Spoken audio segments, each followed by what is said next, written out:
We've been looking at data structures in Java, and we've looked at things that are built into Java, things like linked lists and vectors. We've looked at things like queues and priority queues. And today we're going to look at a stack. So let's take a look at a stack and see how can we create one. I've got a basic class. I've already imported java.util, and java.util is where all of our collections type of objects are located. So we want to import that and specify stack. Template type string. I was going to call this stack equals new stack. Now with the stack, we have several built-in methods that are real important for us to use. So I'm going to specify here stack dot, and you're going to see a list of these. Now there is more than the ones that you typically see. However, the ones we most commonly are going to see are listed right up at the top, at least in Visual Studio Code. And if your editor doesn't list these up at the top, that's okay. They're still there and you just want to know them. So we have things like pop, push, peek, and empty. And those are the four that we're going to use most commonly. So anytime I want to push something, that's going to be add something to my stack. So for example, I can do A. I'm just going to add a couple extras of these.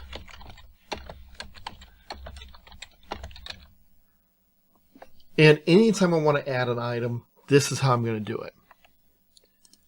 Now, if I go and print this out, I'm going to say system.out.println, and I'm going to print stack. If I run this, you're going to notice that it's in the same order that I put it in.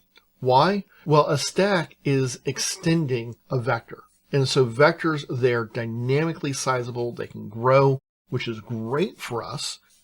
However, it's listed as the order that was put in. That's where pop comes into place. So if I want to pop something off, that removes the most recently added. Because remember, a stack is first in, last out, or sometimes last in, first out, depending upon how you like to view it. So the way we can easily check this and get those values in the order that we expect for a stack. So what I'm going to do is use a simple while loop. I'm going to say while.